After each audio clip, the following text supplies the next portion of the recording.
Good evening, ladies and gentlemen, and welcome to the Center for International Governance Innovation, or CIGI as we say. My name is Fred Kuntz. I'm the Vice President of Public Affairs here at CIGI. Tonight we have two event sponsors to thank before our lecture gets underway. First, our public sponsor, Wordsworth Books, for their ongoing support of our signature lecture series.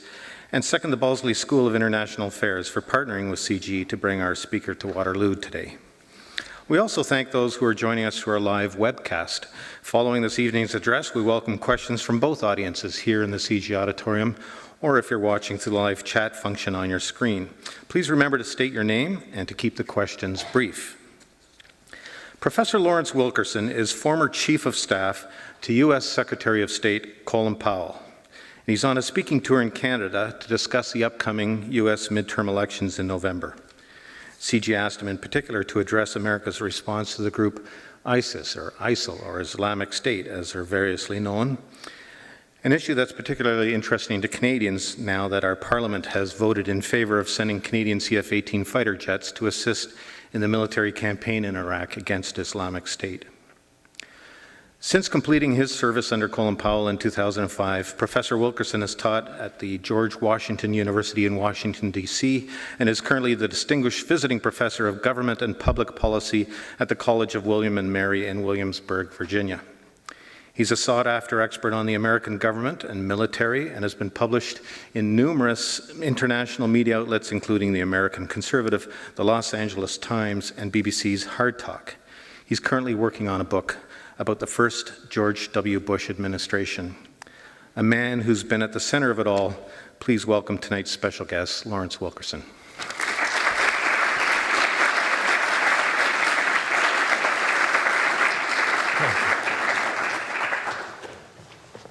Thank you for that very kind introduction, and also thank you for being here tonight. I know you have better things to do probably, whether you're young or old. I can talk to the old. I'm 70 myself. I've been here a long time, seen a lot. Thank you for having me here in Canada. It's been wonderful so far. It's my first time back in a while, and my usual trips to Canada are much further west, places like Calgary and so forth. I love fishing, fly fishing in particular, trout in particular, and so Canada is a welcome spot to come to.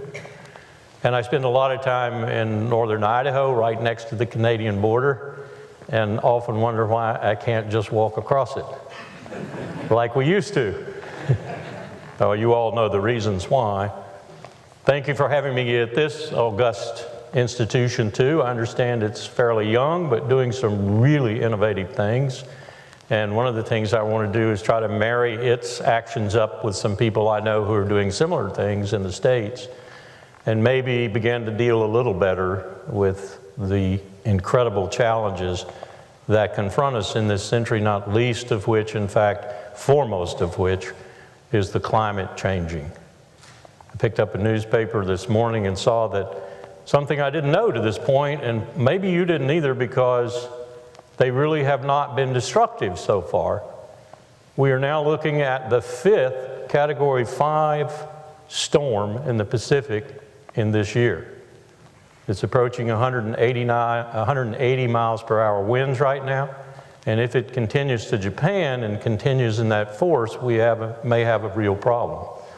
So far it's run across the Marianas and abated somewhat and didn't do a whole lot of damage, but you see a problem that is real in our faces, so to speak, and that, for example, the United States military is focusing on increasingly.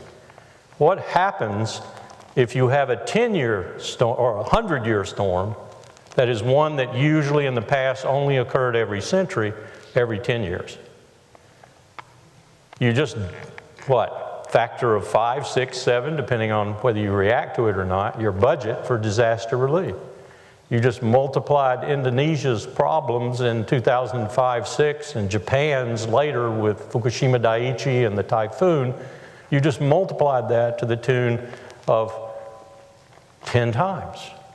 So you better have a lot of money put away for disaster relief, disaster assistance, humanitarian operations, and so forth. That's just one of the complications, the challenges that confronts us. But what I wanted to talk to tonight with you about, partly because you requested it, and partly because I'm tired of talking about the midterm elections. Blood from a turnip is what the State Department gets, you know. I want to talk about, the title is Travails of Empire. And let me start by disabusing you of any idea I'm associated with the U.S. Department of State, except to have their lovely representatives escort me and host me. This is not opinion of the government, this is my opinion. It's an opinion that comes from 31 years in service in the United States Army. It's an opinion that comes from time as an erstwhile diplomat and roughly 40 years of service to my country. I love my country. I am a diehard patriot for my country, but it's not my belief that my country right or wrong. My belief is that my country is right when it's right, and when it's wrong, I will do everything to change it. And so that's the spirit in which I'm here tonight, because you are some of the dearest friends and allies the United States has ever had, even when you go back to when we were trying to take you away from Britain. I mean that sincerely. So what do I mean? Let's first say, why do I call the United States of America an empire? People contest that. My students contest that. Are we imperial? Are we imperial in a new fashion? My students will usually come back and say, yes, we agree with you, Professor, but only in a sense of commercial enterprise. Many have said the most important phrase in our Constitution is nothing in the Bill of Rights. It's nothing that is often quoted. It's the Commerce Clause. We are a trading nation par excellence. We are the world's greatest trading nation. Indeed, post-World War II, our GDP was half the world's. We made 50,000 airplanes in a single year. We turned everything in America into war production. We didn't win the war by fighting astutely and competently on the plains of Europe and France or anywhere else. We won it by funding and logistically supplying the Soviets, who beat the Wehrmacht from Stalingrad to Berlin, and by funding and logistically supplying everyone else. Arguably, we did do some real fighting in the Pacific War. We did win that war, if you will, in this conventional sense.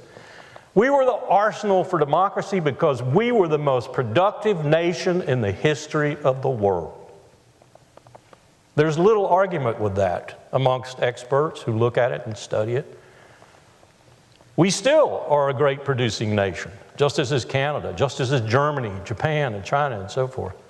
But things have changed somewhat. But my students will agree that we are an imperial state in the sense of commercialism. And they will say, there's a McDonald's in every town. Or there's some other American instrument, U.S. instrument, in every town virtually.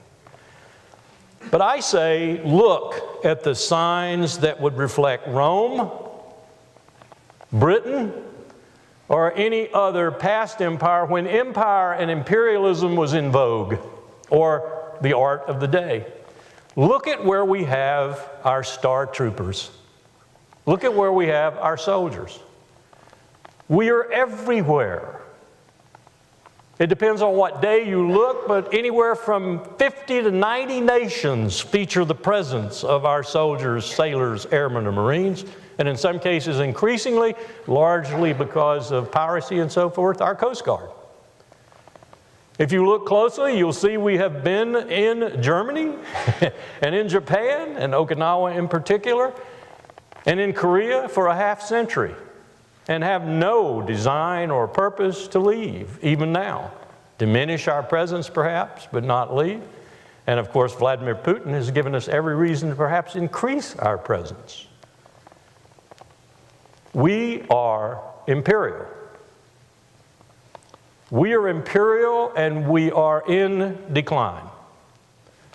Part of this is because of our own complicity in bringing about that decline, bad decisions, bad foreign policy, strategically inept maneuvers in the world. And part of it, and we can argue, my students and I do, over what portion each shares, but part of it is the rise of others' power. Something that we strategically and otherwise planned for and helped post-World War II. We essentially told the Japanese, for example, you develop an export economy, we'll buy your products and we'll raise you out of the ashes which we created. And believe me, my Japanese colleagues who look back on Hiroshima and Nagasaki understand the nature of those ashes. That memory's dying, and that in itself is a political change element in the world, just as it's dying in Europe. Powell looked at me one day, Colin Powell looked at me, and he said, you know, Larry, very soon we will not have a Mitterrand, a John Major, a Maggie Thatcher, a Helmut Kohl, or anybody who remembers the war. And that is going to change the complexion of Europe and the relationship with the United States. And he was absolutely right. We have been complicit in the others' rise in a positive way because we have worked with them. We have brought them in to the capitalist world, the world of entrepreneurism and market dynamics and so forth. From Japan to Germany to France to England and so forth, we've helped them. We've either revived them or taught them new skills. In the case of Japan, we have provided them the most important ingredient in the world if you're a nation, and that's national security. We have virtually provided it to them for half a century. Our nuclear umbrella and our willingness to spend until we're physically bankrupt to a certain extent has helped Japan for half a century. And I tell my Japanese colleagues that all the time, especially when they start telling me they're opposed to what Prime Minister Abe is doing today, trying to grow Japan up a little bit and shoulder a little more responsibility in this regard. Because we have provided the good, the public good of national security to a lot of people in the world. And I don't eliminate, if you'll allow me, Canada from that proposition. The West and Japan have had to spend much less on defense because the United States of America, empire that it is, was willing to spend a hell of a lot more. In fiscal year 2013, we spent $1.2 trillion, and I can demonstrate it to you account by account on national security. Think about that for a minute. $1.2 trillion. We spent $600 billion on that five-sided puzzle palace called the Pentagon. We spent another $100 billion plus, it's classified, on our intelligence, 17 intelligence entities, yes, 17. We spent around 40 to 50 billion on what's called Homeland Security plus. We spent enormous amounts on nuclear weapons in the Department of Energy, enormous amounts which are growing every minute of every day on the Veterans Administration. And we spent a pittance on the last part I'll denominate here, the 150 account at the State Department diplomacy. $1.2 trillion with the predominant amount of that going, I would say, to hard power or the instruments of hard power. That's empire. That's imperial state. And our presidents, since the end of the Cold War, have found it a whole lot easier to make what I call fateful decisions. And my students and I define fateful decisions as those decisions a president makes to send young men and young women to die for state purposes, or, and we forget this often, especially in my country, to kill other people for state purposes, or to risk your life in the process. And we look at it from two perspectives. We look at it from the perspective of war, what we used to call war, we call it conflict, hostilities, or some other euphemism today, or covert operations, which are cheaper, but nonetheless for the people executing them just as much in harm's way. Ronald Reagan, for example, in 8 years of the presidency, conducted 58 covert operations, some of which we don't even know the details of today. By the time the American people have the details from the moratorium on classification being lifted, they won't care. It was 25 years before we knew of the complicity of the United States in the overthrow of the first democratically elected Prime Minister of Iran, Mohammad Mossadegh. Yes, we overthrew him. And then next year we overthrew Arbenz in Guatemala. And I could go on and on. So that's the covert side of the use of this imperial power. Do you think we didn't have anything to do with the attempt to overthrow Hugo Chavez in Venezuela? We certainly did. I was there. Do you think we didn't have something to do with the recent turmoil in Kiev? You bet we did. Do you think we didn't have something to do with the turmoil that Russia finally reacted to in Georgia and Israel too? We certainly did. Do you think we didn't have anything to do with the turmoil in Damascus? We certainly did. We have not stopped conducting those 58 covert operations in 8 years just because we changed presidents, I'll guarantee you. So one might ask the question, what will the empire reveal in 10 or 12 years or 15 or 25 years? What will you learn about it in that regard?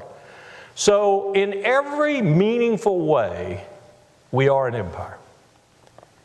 If there's a unique part of it, I think, and my students talk about this a lot too, they wrestle with this question, it is that, as Colin Powell used to say, when we fight a war and we kill other people and we take their territory and we establish ourselves in their terrain, we don't ask for anything afterwards but enough land to bury our dead. That's very untraditional. So if you look at those beautiful cemeteries opposite the Normandy landing beaches in France or elsewhere in Europe, you understand what we ask for: a plot of ground for our people to lie in who sacrificed their lives. Increasingly, however, that sacrifice is even being questioned by the modern volunteer military, better titled the all-recruited military, $8 billion last year to recruit it. Increasingly, even they are asking questions about the imperialism and what it means and where they might lie in their grave should they be killed. I keep a portrait of a young William & Mary graduate in the back of my seminar room, 22 years old, brilliant young man, went to Afghanistan and died there. And I constantly remind my students, and they hardly look me in the eye when I do this, that that is the ultimate price of your president's fateful decisions. Never whitewash it, understand. And they know in their heart of hearts that most of the people who are in these foreign legions, in the empire's military, would be where they were if they were intellectually and more often financially capable of being there. But they're not. And so they're in the empire's military. So we have been complicit in this decline. It's not just natural that others' power is rising. It is also a fact of our having been strategically inept on a number of occasions. The one I'm most familiar with is the one I spent 12 years of my career dealing with in the military, and then had to deal with as a special assistant to the chairman of the Joint Chiefs of Staff, then Colin Powell, and then later had to deal with again as his Chief of Staff of the State Department, and that's Southwest Asia, the Middle East, and Iraq in particular. What did we do for all that time frame? And this is just to show you an example of what I'm talking about when I talk about our complicity in our decline. We, through realpolitik that you may agree with and disagree with, we can talk about that all day long, we maintained a balance of power in the Persian Gulf. Ever since FDR and the King of Saudi Arabia sat down and talked, we have been complicit in that balance of power. We in the United States, and we generally in the West, have bought that deal. So we could have petroleum at a price that was affordable and not too disruptive in our economy. Indeed, fed and grew our economies. What did we do to maintain that balance of power? Well, first, we overthrew Mossadegh for the British, essentially, but the British probably would have had a lot of trouble accepting the Marshall Plan and growing themselves out of World War II's defeat, and we might say World War I's defeat too. This was the death knell for the British Empire, after all. If we hadn't made sure that cheap oil in Iran kept coming to London. Some have estimated, people much smarter than I in this affair, that 40% of the British government's hard currency came from the Anglo-Iranian Oil Company. So now you know why they didn't want to give it up. Harry Truman told them, go to hell. there will be no U.S. complicity in the overthrow of Mossadegh. Dwight Eisenhower came in, a little wiser man, a little more astute, and a little more attuned to the necessities of the Cold War. And he said, okay, let's do it. He was also an Anglophile. He loved the British. He should have been. He was there a long time. So, we put the Shah in place, and for 26 years, he maintained for us the balance of power in the Persian Gulf. Protected our interests there. We didn't have to do too much. Whoa, the Iranians got tired of that. And in '79, as you well know, they overthrew that Shah. There's a real picture of ineptitude on the part of the United States. We didn't even predict it. And all of a sudden we were out. Well, how do we reestablish the balance of power? Let's take Saddam Hussein's side, let's take Iraq's side, let's balance the Arabs and the Persians. This is where I come on the scene. That's what I helped to orchestrate. As long as Tehran and Baghdad were opposed to one another, viscerally so in many respects, the balance was maintained. What do we do in 1991 when Saddam Hussein, well, let's go back a little bit to the bloodiest war in that region, the Iran-Iraq War, and the United States finally taking Iraq's side in that war. As you well know, we kind of played both ends against the middle in the beginning. Ronald Reagan tried to sell arms to the Iranian in order to get hostages back, diverted the money to the Contras in Nicaragua, and so forth and so on. So we played both sides of the game, but when it became apparent that Iran might win that war and thus disrupt the balance of power we'd so painstakingly maintained to that point, we took Iraq's side. And it wound up in Vincennes, our high-tech cruiser in the Gulf, actually shooting down an Iranian Airbus by mistake and killing 290 innocent Iranians. And the Ayatollah even said, we think from the records we've gotten from Iran, something like, I drank the hemlock and I quit. He agreed to end the war. He agreed to do what the UN wanted him to do and cease fire. And the reason was because he knew he couldn't defeat the United States. He could defeat Iraq maybe, but not the United States. So the balance was restored. Argue with the way we did it. I once told my admiral when we reflagged Kuwaiti tankers in Operation Earnest Will in the Gulf, my admiral was talking on the phone, oddly enough, to Colin Powell, Ronald Reagan's national security advisor at the time. I once told my admiral, this is bad, we shouldn't do this. I don't care if the Russians are coming to the Gulf to do it, let them do it. They'll get so embroiled, it'll bring down their empire.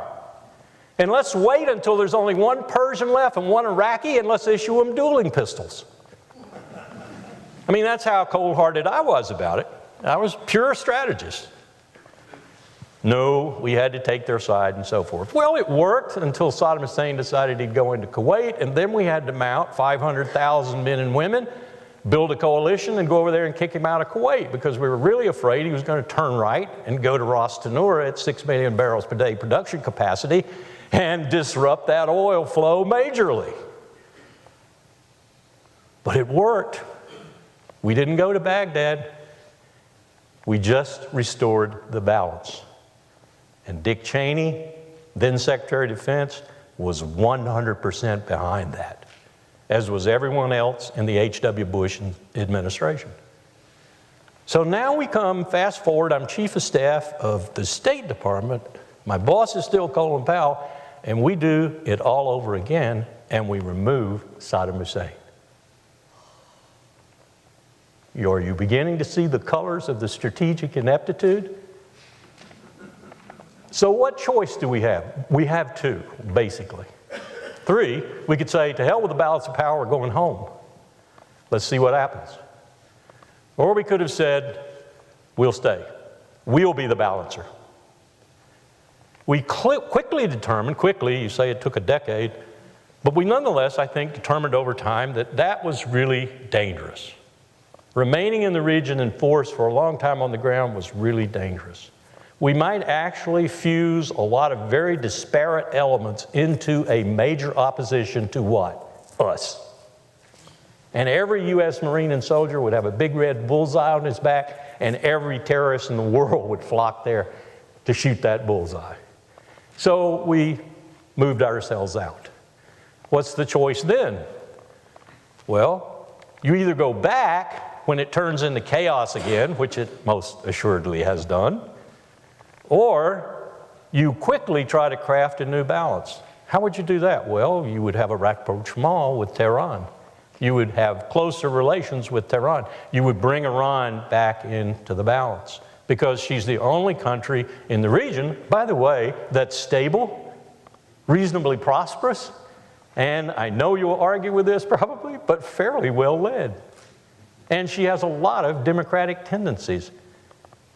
She's very theocratic, but she has a lot of democratic tendencies. We once accepted her for 26 years when she had our tyrant at her helm, but now we have problems. Well, I think this administration is working secretly along those lines. Maybe not as fast as I'd like to see them work, but they are working that way. Or the other alternative, again, is go back. Go back and drag as many allies as you can with you.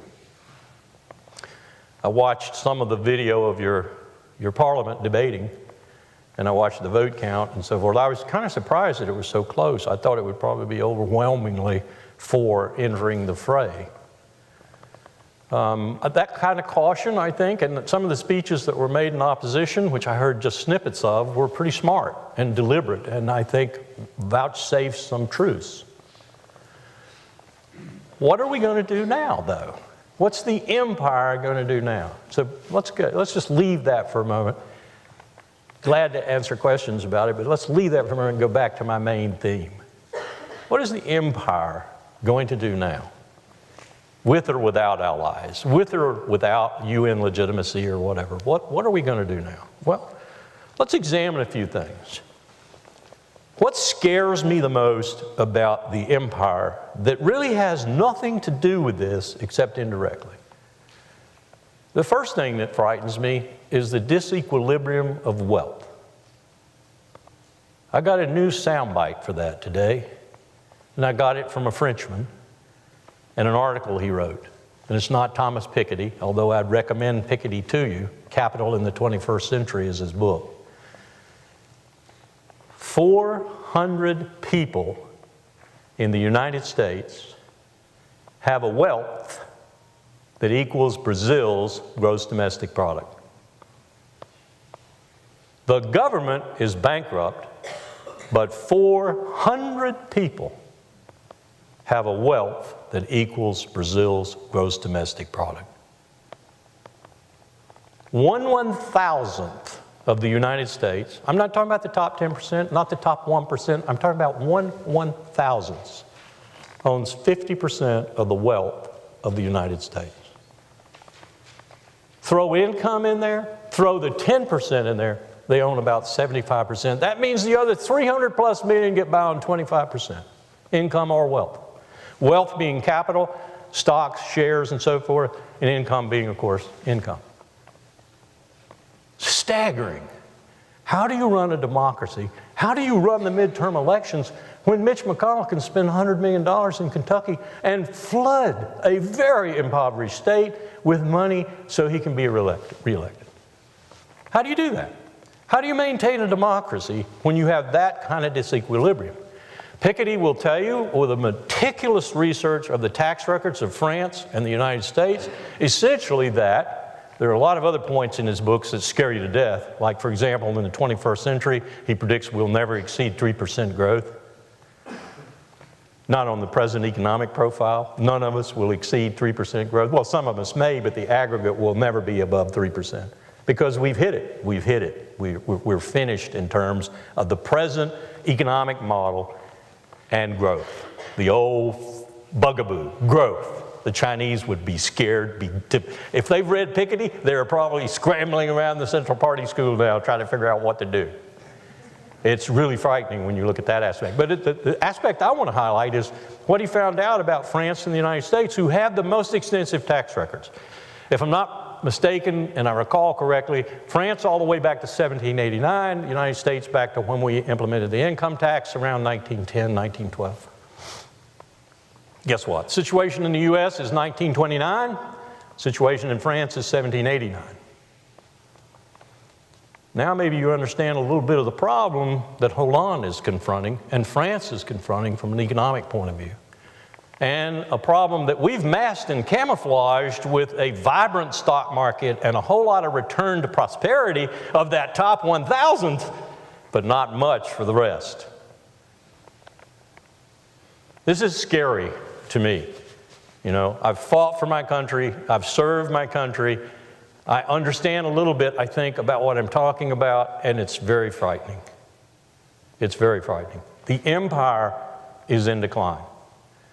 The empire is in decline because of the rise of others' power, the BRIC nations, for example, India, China, Brazil, and so forth, but also because of its own ineptitude. And when that happens, and the status quo and the preservation thereof becomes your principal goal in life, and you discard any innovation, any change, any mix of ingredients that you are not primus inter pares in, then you become your own worst enemy. And unfortunately, you drag a lot of good, self-respecting, decent, brave, patriotic themselves, competent allies with you. The latest example might be NATO. Are we going to go to war over the Ukraine? Well, they're not a NATO member, not yet anyway. We threatened to make them one. I'll tell you who is, though: Estonia, Latvia, and Lithuania. And a lot of the words that are coming out of Moscow right now look a lot like the words that came out of Moscow right before the fiat in Crimea. So is Putin serious about maybe protecting the Russian citizenry in those three countries, the Baltic states? And will he go as far as to use either covert operations or maybe more overt operations with real military involved? And what will we do in response? Well, I'll tell you what they'll tell me in Oklahoma City: die for Riga? No chance. And people say, no, it can't happen, it can't happen. Go back and read about 1933, 1934, 1935, 1936, and so forth. People were saying the same thing then. People were saying the same thing then. We live in a dangerous world, and the empire is in decline. The empire that has provided public security for much of the West and Japan for 50 years is in decline. You can see signs of that if you look. You can see signs of that everywhere. You can also see signs of the strategic ineptitude and the bad decision making. It's almost a product of empire in decline. You become more and more desperate. You become more and more eager to preserve the status quo. You don't listen to people who argue contrary to your views. John Brennan and Jim Clapper, your intelligence chiefs, become the powerful gurus in your administration, and anything they tell you that makes you think that ISIS might be in Houston tomorrow makes you want to do things you would never have even calculated or contemplated doing 10 years before. Especially when you are a novice in the office. And we haven't had an expert in the office since Dwight Eisenhower. That's democracy. That's one of the weaknesses of democracy, especially a democracy that's constructed like ours, has a political process like ours, and has money flooding that process and determining more than anything else who holds the leadership positions. And you do away with all the inhibitions to war, and you transfer the war power, which is constitutionally in the legislature, to the executive. And that's exactly what we've done. That's what empires do. Empires don't have a Senate that debates war. Empires have a Caesar that goes to war. And that's what we've become. We have some good features still, of course. We have some good people still, of course. We have people who want to do something about what they see happening around them, physically and physically, morally, ethically, and in the form of realpolitik. They want to do something about it. They want better decision making. They want better action domestically and internationally. But so far, they have been unable to penetrate that status quo veneer that is woven now around the beltway in which I live, Washington, D.C. One of my Idaho friends with whom I trout fish in the Bitterroot Mountains said recently to me, a smart man, wealthy man, looked at me and he said, Washington can go to hell. We do not give a damn about Washington.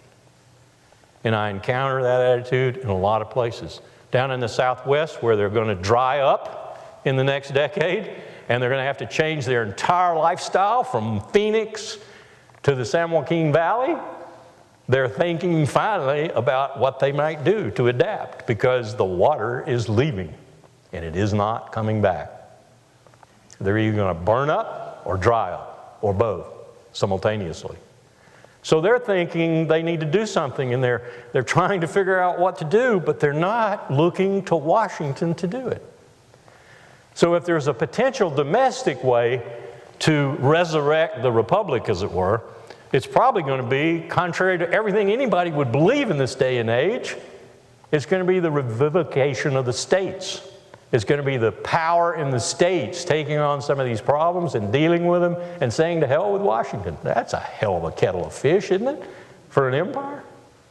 There was a book written about 20 years ago called The 9 Nations of North America. Guess what? One of them takes a little bit of your country, too, to make it. You know, the potential's there.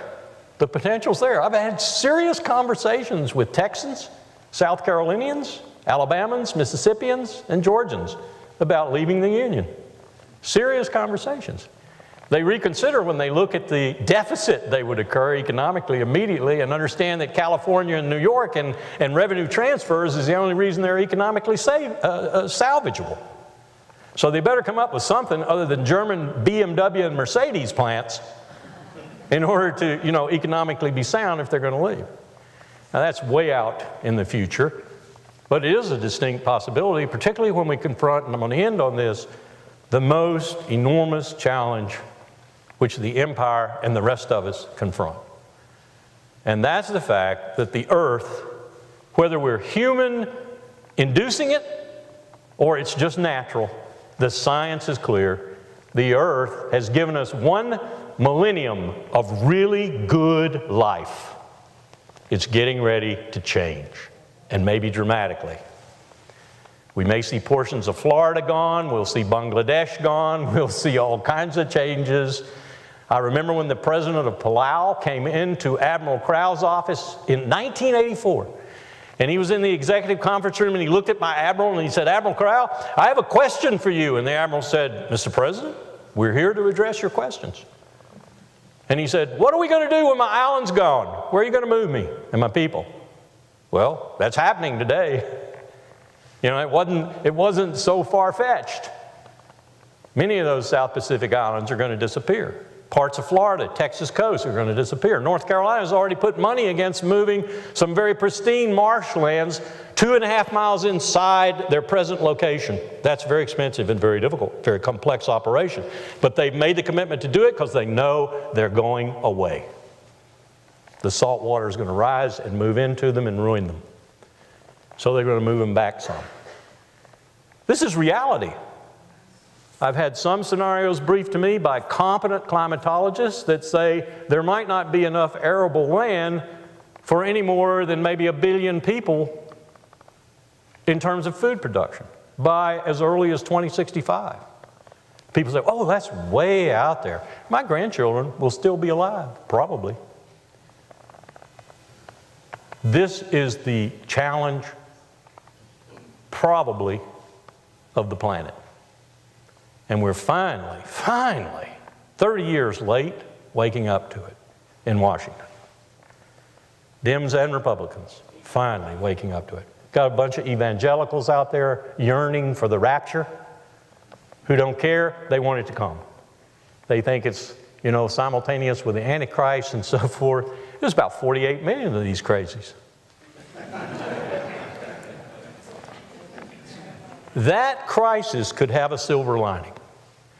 That crisis could forge the kind of cooperation and consensus both nationally in my country and ultimately globally, certainly regionally amongst, let's say, the top 20 initially, and then it's got to include the whole globe, might forge that kind of cooperation and consensus to meet this challenge over a sustained period of time that will bring out the leadership, bring out the innovation, bring out the clear thinking, bring out the strategic thinkers, bring out all that's necessary to not only revive the ship of state in my country, but to help the human race meet this challenge. And I don't say that grandiosely, because it is a challenge to the human race.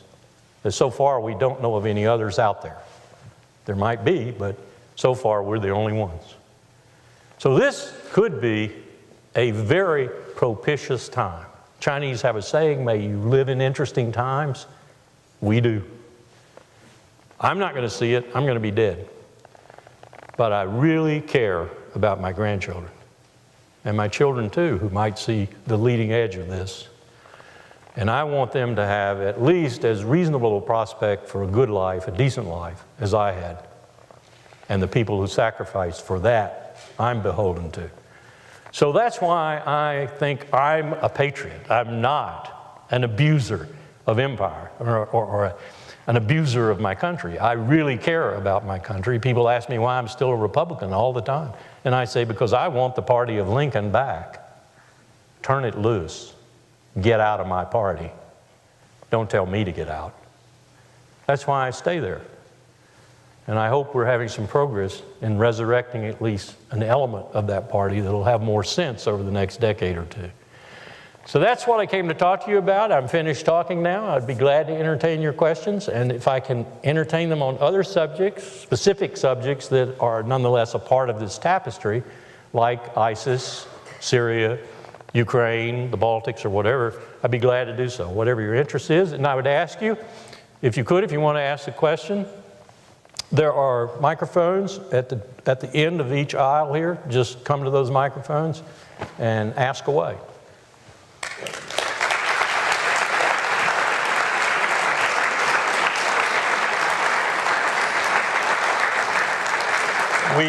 I'm told we also have some people out there who are listening through other mechanisms, and they may have some questions on the screen here, so if there's one there, I'll try to go to it too. Yes, you had a question? Or you, oh, okay, I thought you were the first one. Come on, you know, I've said some provocative things. I know you're out there cogitating over them. Who is this dude? Please ask me.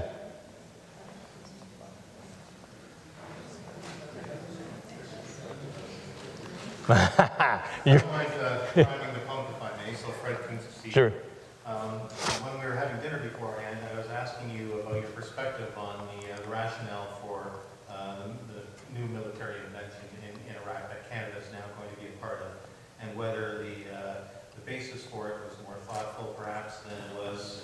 We talked about the ineptitudes of the past, and you had some thoughts about that, about whether there's more careful thinking now, more ideas about the long-term strategic interest and the possible exit strategy. Can you comment on that? Surely. Everybody heard that? No?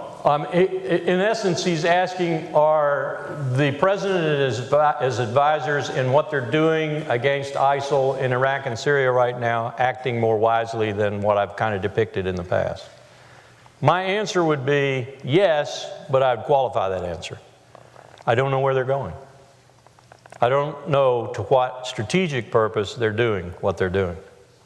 If they're doing it essentially to reintroduce U.S. and whatever else will go, ground forces in the region, if that's their ultimate goal, convince the American people who now are very much against that. Polls show they're okay with the bombing, but they're not okay with recommitment of ground forces. If they're going to work the American people into the fervor that they'd need to work them into, largely through the politics of fear, and watch that very closely, you know, this Khorasan group, this Al-Qaeda group plotting to attack the United States, I went straight to my intelligence contacts, the ones I respect and trust, both active and retired, and you never retire from the intelligence community. And I said, any truth? You notice the president hadn't mentioned them again? This was really good for getting the American people to push those polls up for action. But the Khorasan group, no one can tell me who they are or what they are, other than, oh, it's about 50 Al-Qaeda that Zawahiri sent down there to plan to attack the United States. Well, I would suspect that Zawahiri, Al-Qaeda's leader now, Ayman al-Zawahiri, probably sent them down there to make sure the Islamic State was not doing things that he didn't want them to do, or try to control some of the elements in the Islamic State that are not terrorist. Not terrorist. What do I mean by that? Do you really think that terrorists are out there manning main battle tanks? Something that takes the United States Army a year to train someone to do? Manning the late model Soviet main battle tanks and pumping rounds into Kobani? That's Sunnis from Iraq. That's the same Sunnis that David Petraeus awakened in 2007 and convinced them to attack the al-Qaeda elements in Iraq, who incidentally predominantly had come from other places we disturbed, like Libya, Cyrenaica, the greatest producer of recruits for al-Qaeda in Iraq, and got them, along with the Sunnis whom we had essentially disbanded the military of and essentially sent out into the deserts to attack us mercilessly, to agree to stop that, get rid of al-Qaeda, and come join in a government in Baghdad. And they did. And what did Maliki do, Nouri al-Maliki, our ruler in Baghdad? Well, he put them in prison, he murdered them, and he kicked them out of all political power. So what do you think they're doing now? ISIS forces didn't take Mosul. They were on the surface of it. The Sunnis did. Guess who's paying for that too? Saudi Arabia. Oh, Joe Biden spoke the truth? You bet he did. And he had to apologize for it, of course. I hope that was orchestrated. I hope the president said, why don't you go out and tell the truth, Vice President, and then we'll reprimand you, but we'll get it out there. People start thinking about it, including the people in Riyadh. Because we know what they're doing. Powell used to describe the Saudis this way. There's a horse race. There's 3 horses pulling out ahead. Saudis pack all their money on those 3 horses. Watch the race, watch the race, watch the race. One horse is pulling out in the lead, in the lead, in the lead. Put all their money on that horse. That's Saudi strategy. That's what they do. So they're backing the very people they're now helping us bomb. Although I have to tell you, I haven't seen a single fighter jet or fighter bomber with a Saudi decal on the side of it. That's how complex this situation is. Extremely complex. So the answer to your question is yes, but to what purpose? I haven't seen it yet. I haven't seen it revealed.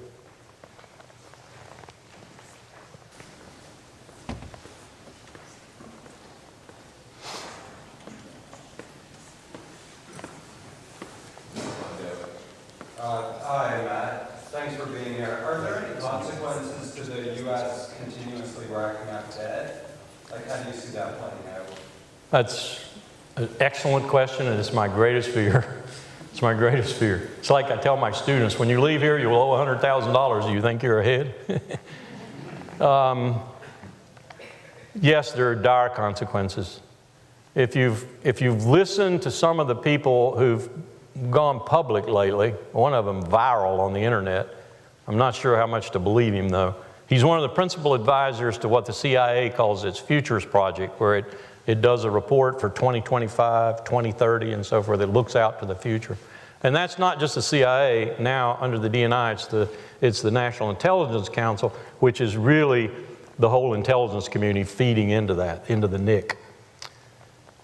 He says that what he sees around the world, and he's told the intelligence community this, and they're now using their very sophisticated assets to measure this, and I know they're sophisticated.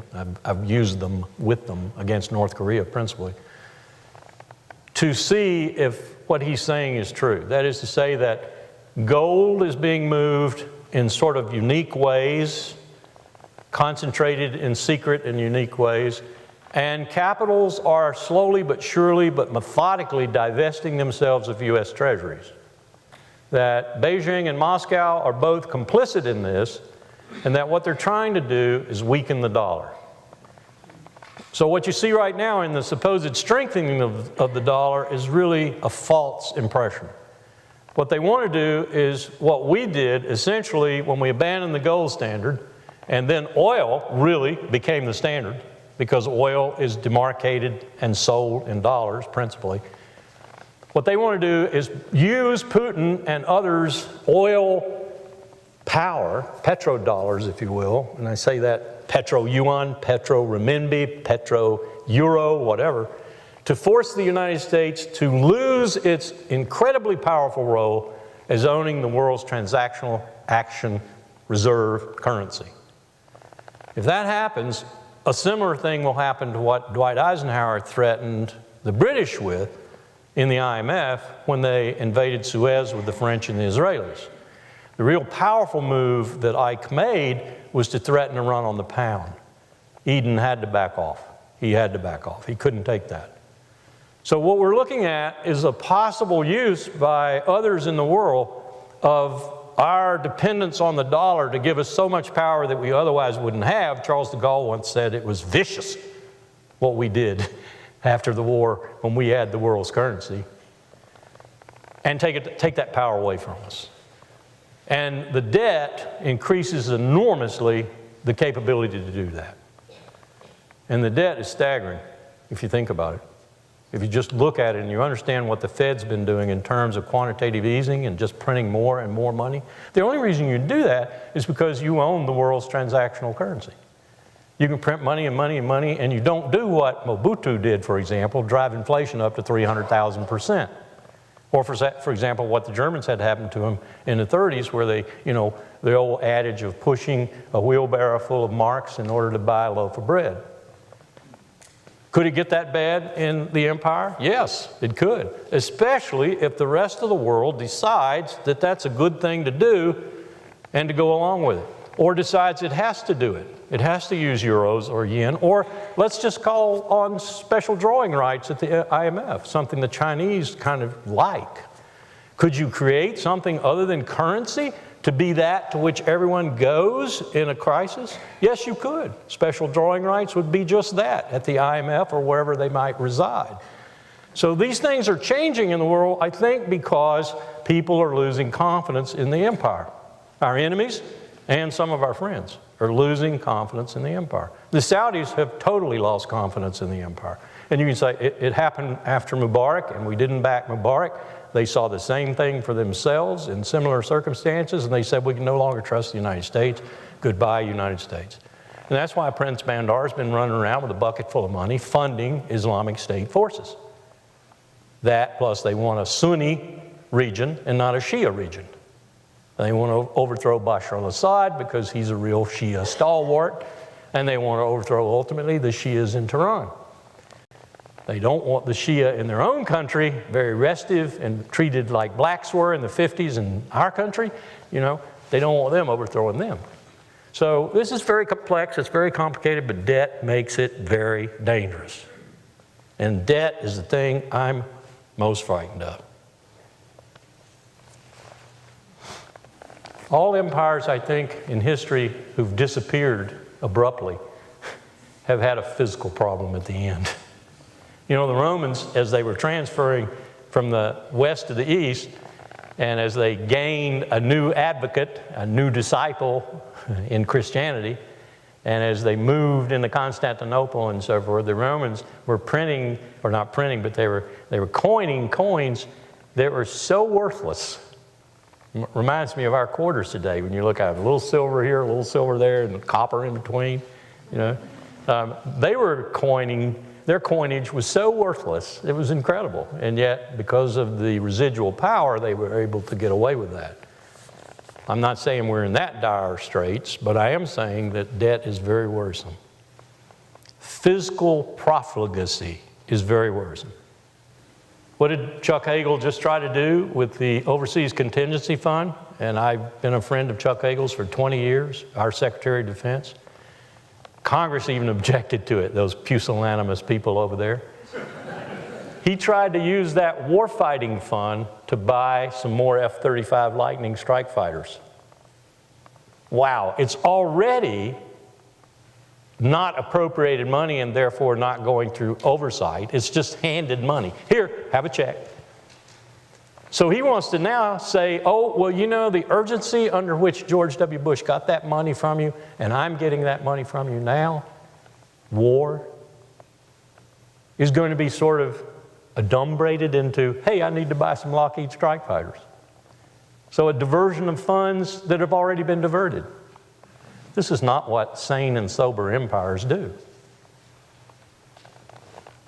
Yes?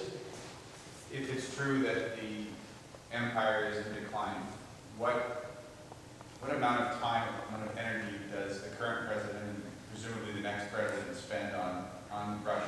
You mentioned Russia, on Putin. That's part one. And then part two, do Latvians, Estonians, and Lithuanians, are their fears justified, given what's been happening in Russia in the last year?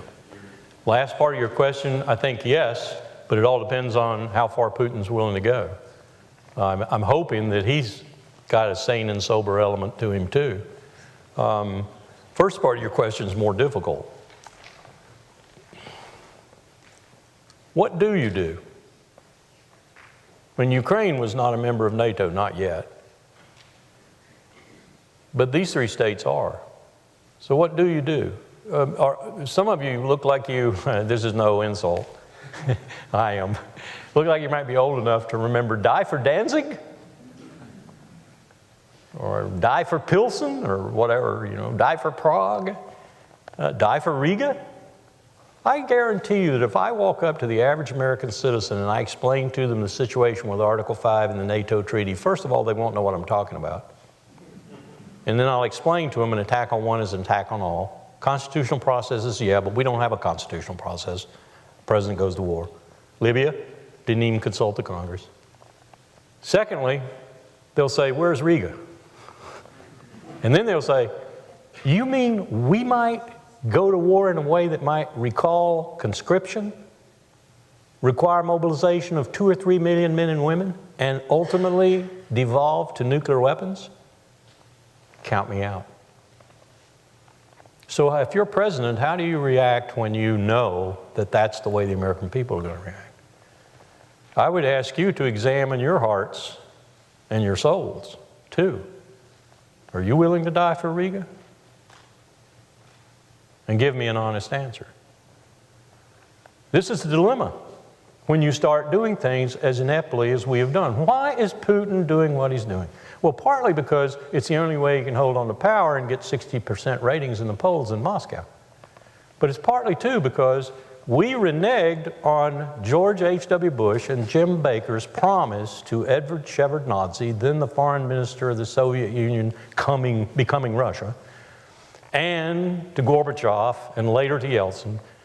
And these are almost Jim's verbatim words, that in exchange for their not raising any hue and cry over the most monumental diplomatic achievement of the late 20th century, the reunification of Germany, that we would not go one further inch east, those are Jim Baker's words, with NATO.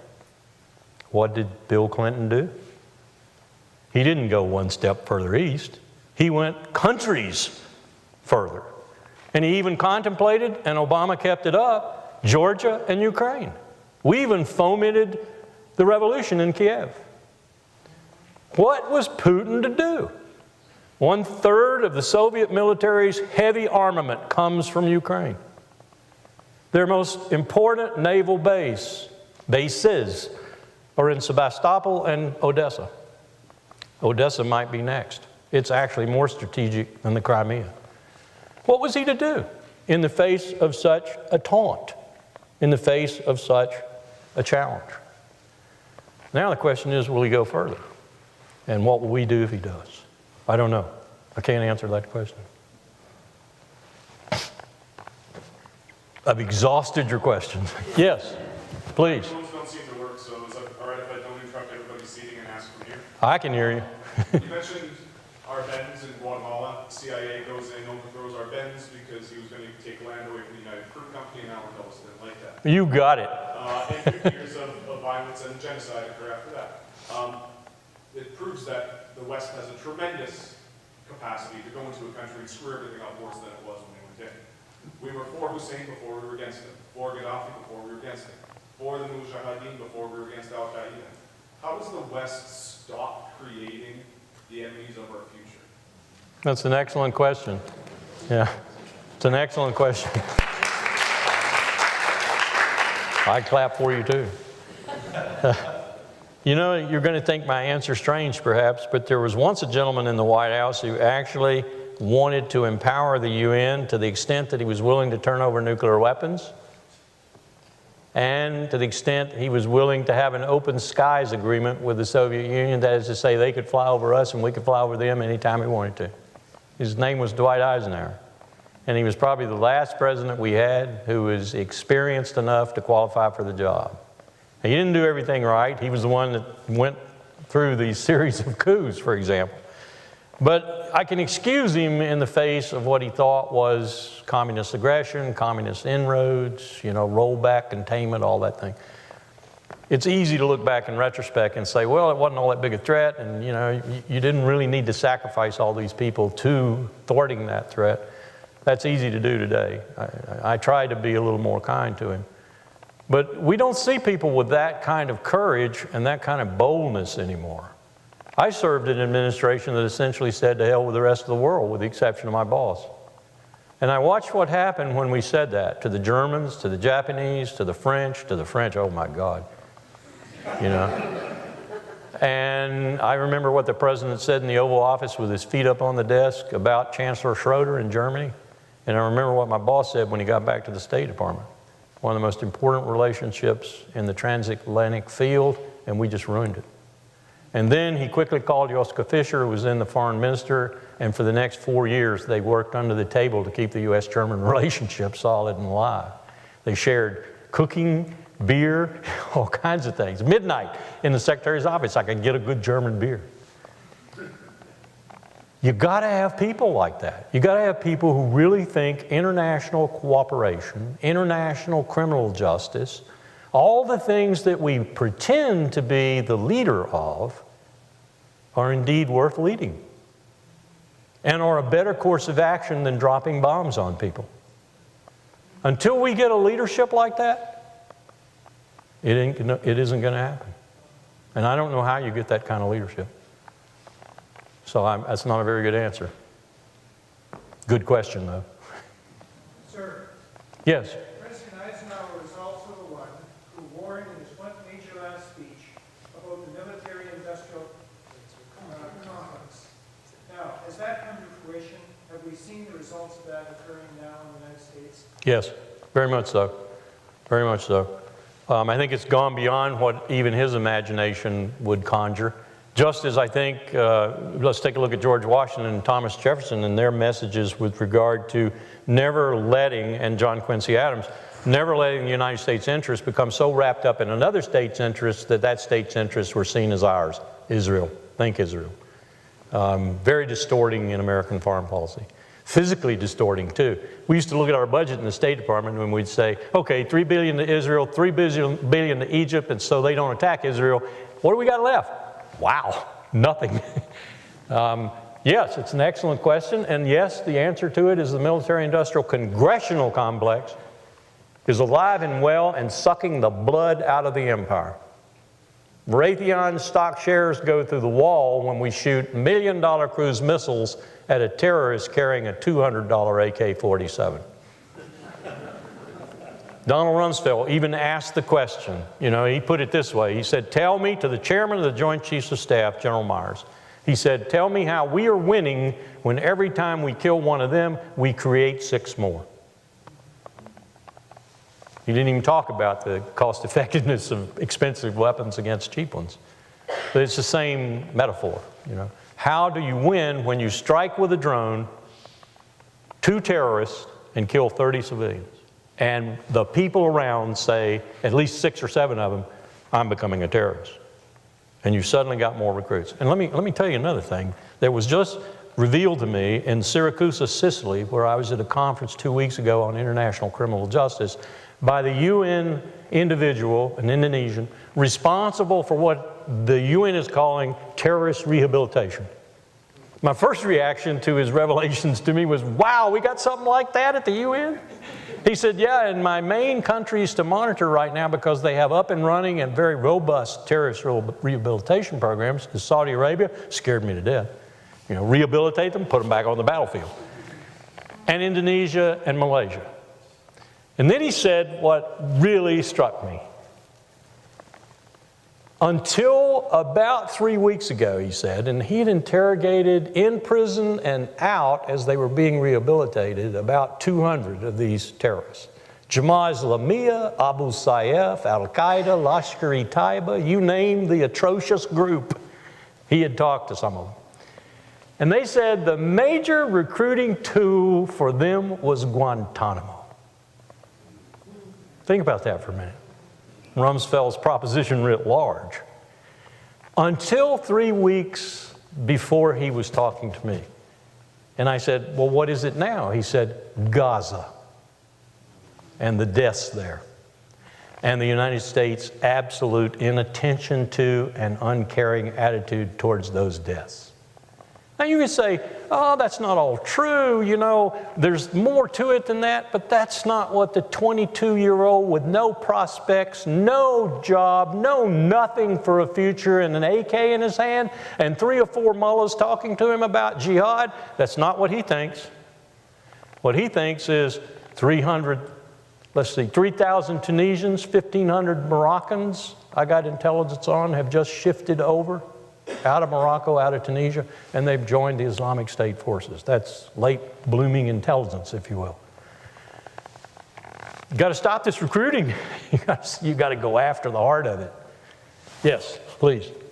Yes, I'm curious, knowing a little bit about your background as a military man and advisor, what you think about the strategy now, even though you're very close to the administration.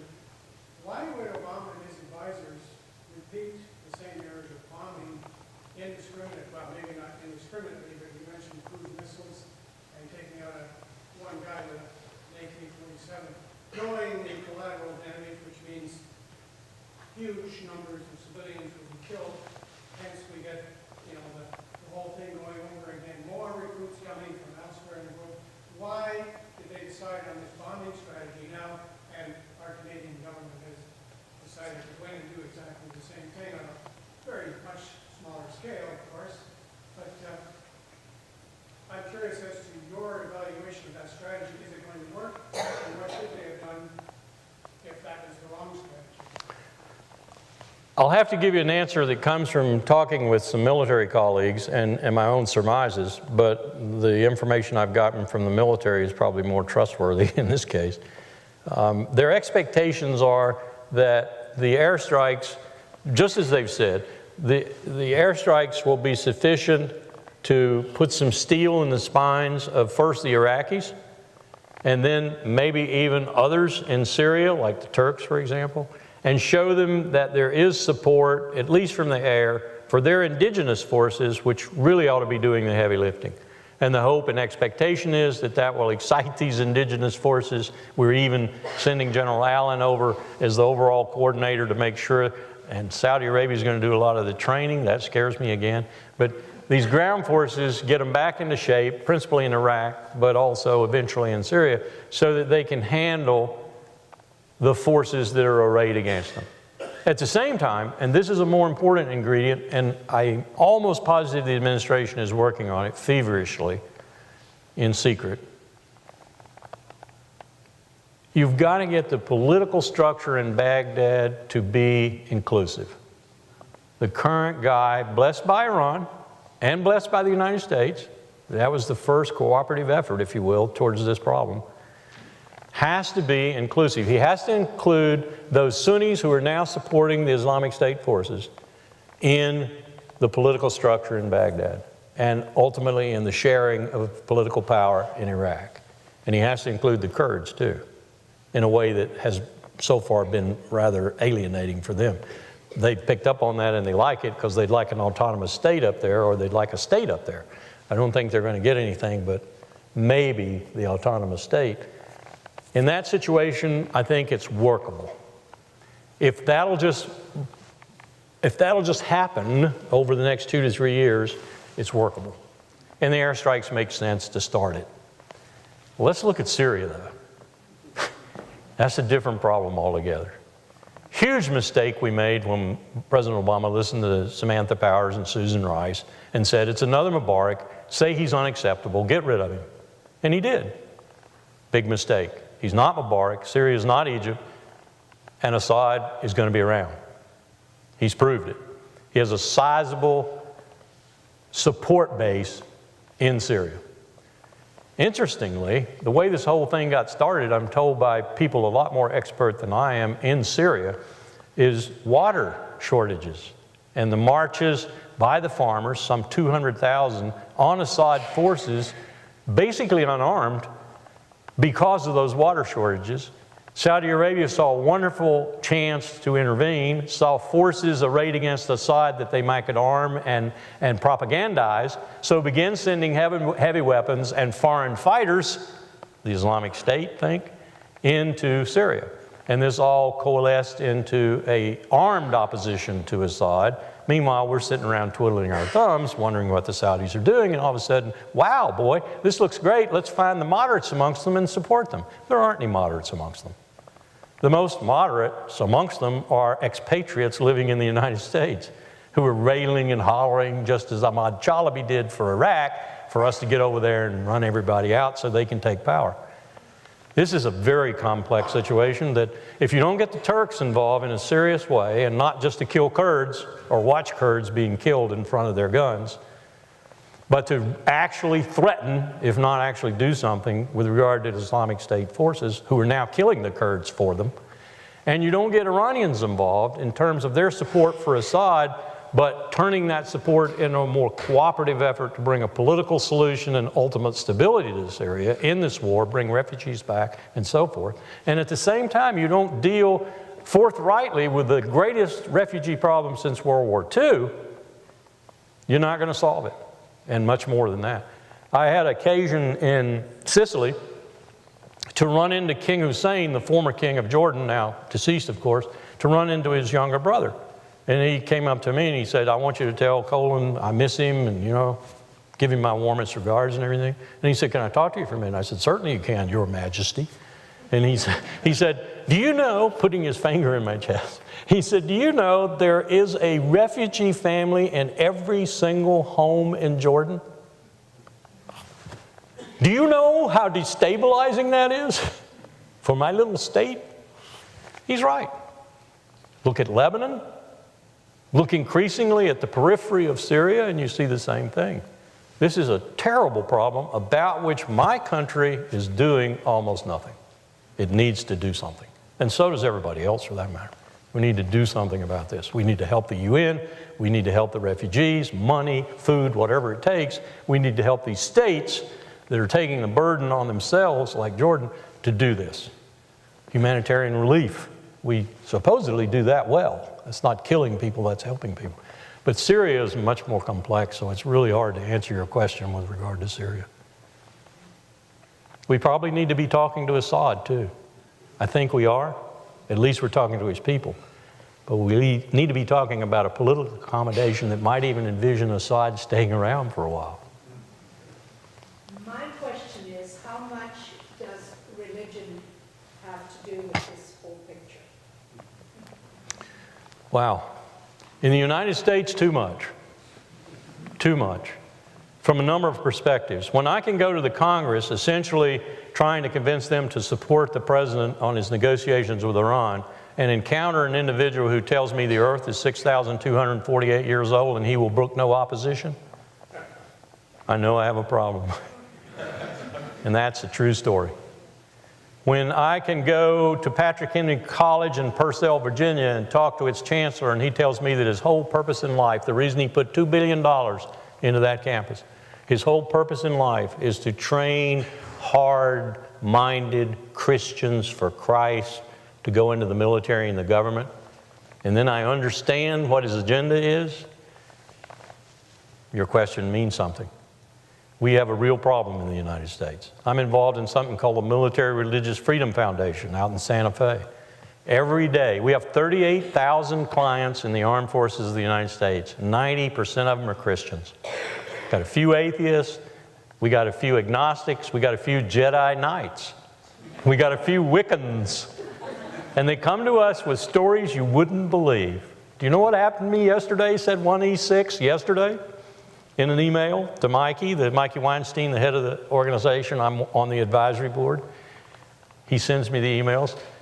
I just got a solicitation from the commanding general of my post to come to a prayer meeting. Wow. Read the Constitution lately, General? You don't have the authority to do that. And oh, by the way, you're violating the law and the Constitution doing that.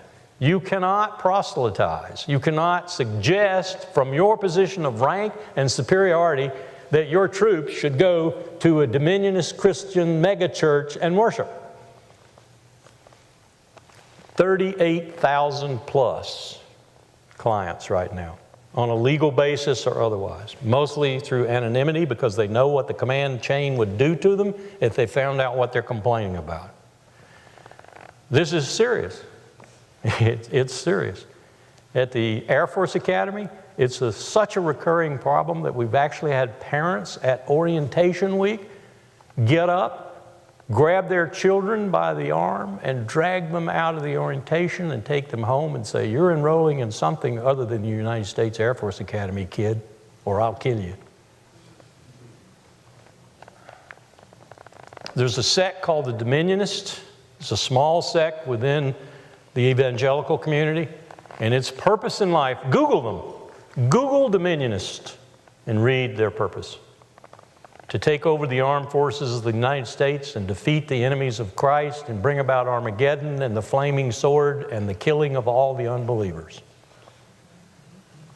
They're in missile silos, battalions, squadrons, and on ships. And the military will not talk about it much. They know they got a problem, but they don't want to publicize it. It's like sexual assault. It's like suicide. It's like post-traumatic stress. They've become public, not because the military made them public, but because they couldn't stop them from becoming public. The stats in the military right now are just astonishing on suicides and sexual assault. Something like 1 in 4 women in a 3-year tour will be raped or assaulted in some way. Something like 1 in 10 men will be raped or assaulted by another man. This isn't sex, this is crime. This is assault. And it's part of the warp and woof of what you do when you create a military that is so divorced from the rest of your community. When you don't ask citizens to shoulder a responsibility to the state, and you take on the power of the security of half the world. You can't do that and get away with it, not for long. Yeah, it's a problem, significant problem. I've been told by Canadians from, this community and in Toronto that you don't have such a problem. I've asked the question, you don't have such a problem as we do. You're fortunate in that respect. We really have a problem with messianic religion. Yes? I wonder if you could tell us a bit more I'm a Christian, by the way. more about ISIS. I guess as we commit to troops to this war effort, Canadians obviously have a lot of trepidation. Tell us more about who they are, and are they as big a threat as our press would have us believe? These terrorists running around cutting people's head off and causing massive fear in the whole Middle East. Yeah. Are we being sold as really goods, or is this really a real thing? I think we've hyped the threat in order to get action and to get support, yes. But I do think the threat's there. I think it's genuine. And I think it's composed of a number of elements, some of which have simply gotten out of control. The first is the Saudi support for Wahhabism, madrasas that support Wahhabism and Salafists, and that sort of thing that creates young men who really want to do jihad and are willing to commit suicide to do it. The second is this disgruntled element throughout the region that is subject to being recruited, but isn't really that violent-minded, that masochistic, whatever you want to say, but has an allegiance to Islam in its perspective. The Quran is read differently from others, perhaps, and takes the responsibility as a liberating thing. I think you probably have some Canadian citizens and we have some citizens and others who feel this way about it. It's liberating. I can finally do something about all the oppression, repression, the crime, and everything else, principally against Islam. I can do something about it. Let's go fight. We're finding out right now that a lot of these young people, after about 6 months, are very disenchanted and would like to get away from it, but they can't because their commanders will slit their throat if they try to get away. Or they go into the desert and desert, and then things are just as bad, probably. So it's not something that is cohesive in the sense that it's going to grow and, as some people are saying, come into the soft underbelly of Europe, join the fifth column that's already in Europe, in Brussels and Paris and everywhere else, and forge a force that will bring Islam back in a big way, the dominant religion in the world, the caliphate, if you will. I think that's all bull. But the things that accompany it are dangerous, especially attracting this basically young population all over the region and to a certain extent in the world that's disenchanted, sees no prospects. One person put it this way, in Egypt, in Cairo. You know what this young man wants? He wants 2 meals a day, a roof over his head, a prospect for a job, a prospect for a family, clean water to drink, and a lasting ceasefire. None of that is even envisionable. Therefore, he's going to go to Tahrir Square and he's going to fight. Ultimately, he's going to fight. You don't cure that by dropping bombs. You cure that by taking those incentives away. By development, by economic help, all manner of things that you do through soft power to take away the incentive to join that black flag. You'll never take it away from Zawahiri and Al-Qaeda types and those who form the core. But you can certainly take it away from the majority of them, and then you've got a manageable problem. When people tell me, when people said in 2001, we're going to have a war on terror, you know, bad, bad, bad expression. Not only can you not fight a technique, it's bad just as the war on drugs is bad. I told my boss in 1989, Colin Powell, Forces Command Commander, why would you want to call it a war on drugs? Because you're going to lose it. Why would you want to get involved in a war you know you're going to lose? Don't call it a war. Call it the military aiding civilian law enforcement to prevent the infiltration of illegal narcotics into the United States. Call it anything you want to, but don't call it a war on drugs. That's stupid. We're losing. We've lost. It's done. It's toast. We finished. We've ruined Mexico. So don't call it a war on terrorism. You're never going to eliminate terrorism. It'll always be there as a political instrument for somebody somewhere. But you've got to get it down to a manageable level so that everybody in the world is not fearful of getting on the metro tomorrow morning or going into a Walmart. You've got to get it down to a manageable level. The way you do that is not by dropping bombs. You do it by taking care of the incentives that are putting most of the people in the fight.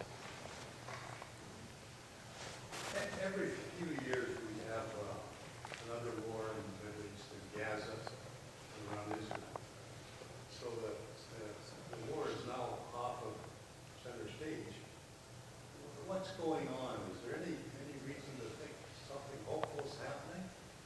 Is there something happening behind the scenes that we don't know? Or is there any prospects that might get into? Not as long as Bibi Netanyahu and Avigdor Lieberman and their like are in control of the political process in Tel Aviv. I'm convinced now, I wasn't for a long time, but I am convinced now, and I'll say it, I think their goal is a greater Israel. They not only want the West Bank, the Golan Heights, and portions of Syria, they want the Sinai back, they want Jordan, they want whatever they can get their hands on, and they see, this is the leadership, they see this current turmoil as a chance to do some of this. And they would like the United States to take the greatest possible opponent they have out of the equation, Iran. Has not really much to do with nuclear weapons. It has with their fear of the United States affecting a rapprochement with Tehran and therefore putting Israel in a back seat. It's geostrategic, geopolitical, it's not nuclear, but we've made it nuclear. And to answer your question directly, no, I don't see any hope. I told an EU audience recently who were just puzzled as hell as to why Washington couldn't seem to diverge from Israeli interest. I said, don't count on it anytime soon. Whatever Israel wants, Washington will do, no matter what the rhetoric. Now, this president has, like George H.W. Bush, he has said some things recently that really pissed Netanyahu off. But follow through? I just don't see it. Not as long as the electorate and the Congress in particular, you know, kind of put manacles on him with regard to Israel. It's the strangest relationship I've ever seen in my 70 years on this earth. I do not understand it. 65% of American Jews object to Netanyahu's policies. J Street, Jeremy Ben-Ami's alternative to AIPAC, PAC, is growing by leaps and bounds. He's got millions of dollars under his belt now, but he still can't buy off congressmen. I'll tell you a story. I'll tell you a story his financial director told me. Please don't repeat this. Let's say that a person told me that they offered to one congressman, they did it this way. They said, Mr. Congressman, we understand you got this much money from AIPAC last year. We'll put 2 more zeros on it. And he looked at him without blinking and said, no deal. So it's not necessarily about money. It's about everything from shame over the Holocaust to an idea that permeates the American fabric that Israel is the bastion we will go land on if we really have to go to war. The unsinkable aircraft carrier, the old Cold War feeling about Israel in the Middle East, to occasionally a feeling that, hey, this really is all about the Bible. I mean, it's a whole gamut of things, but it's really strange. So, Professor, I'm going to suggest we take one more question. Sure. And reminded by your group that you have some more travels tonight. Oh, yeah, okay. Why don't we, is there one more question that someone would like to ask? How about up there? You say that empire is in decline right now, but there doesn't seem to be anyone else willing to take up the mantle. Do you see any successors? And if so, who? I do. I see a number of successors. Canada, Germany, France, Japan, Britain. I see a number of them. Spain, you know, Italy. I see a lot of successors. I'm not being that facetious. I would like to see a more widespread shouldering of responsibility for global security, regional security too, local security, if you want to call it that, with respect to terrorists who might infiltrate us. At the same time, I see wiser decision-making. So what I'm saying is that you would recruit these allies to more responsible, more burden-sharing by making them and proving to them by your actions, making wiser decisions about when and where you do use force or threaten the use of force. And then gather them about you and say, you know, essentially, you've got to do more. You've got to do more. Japan is now looking as if, for its own reasons, perhaps, but nonetheless, I think it has something to do with the security relationship, China and so forth, is making signs that it's going to do that. I think Germany has to do that. I think France has to do that. England has to do that. Others in the fight, so to speak, have to do that. And it has to be more than it is primus inter pares, it has to be pares inter pares. And we have to share the burden of security, financially and fielding forces. That means a lot of things that the United States doesn't like to do. It means real sharing of technology and secrets. It means real, what I would call combined training. It means real efforts to have a force that's not just the United States, but a real alliance, whether it's an alliance of convenience and time or an alliance that lasts like NATO has for some years, probably the most successful political and military alliance in human history. I think that's the way you do it. Thank you, sir. Thank you. Thank you. Thank you for very good questions.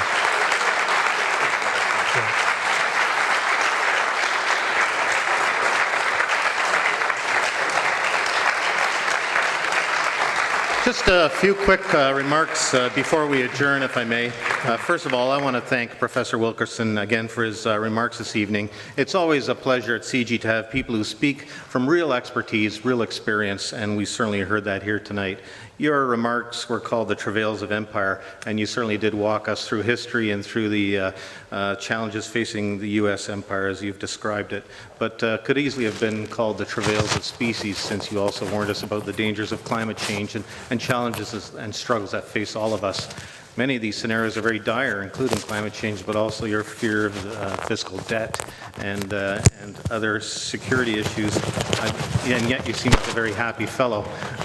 And I think it must be because I hear in your remarks also a belief in good policy that emerges from leadership, from informed peoples, from learning the lessons of the past, and from coalitions of willing people to come together and find solutions when there's crisis. So we'll take hope from that, and thank you once again for your messages tonight. Thank you.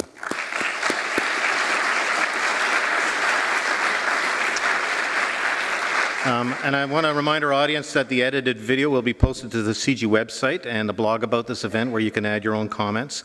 And we invite you to come to 2 more public events in the CIGI auditorium this month. On Wednesday, October 15th, we continue the cinema series with E-Team, a documentary following 4 members of the emergencies team of Human Rights Watch. And on Wednesday, October 9th, Professor Thomas Homer Dixon from the Balsley School of International Affairs will speak about Canada as a resilient energy superpower, one that has more to offer the world than the oil sands, cleaner alternatives in an era of climate change. So register for these events online, and be sure to subscribe to our newsletter on all of our upcoming events. Thank you for coming to CIGI. Have a safe journey home.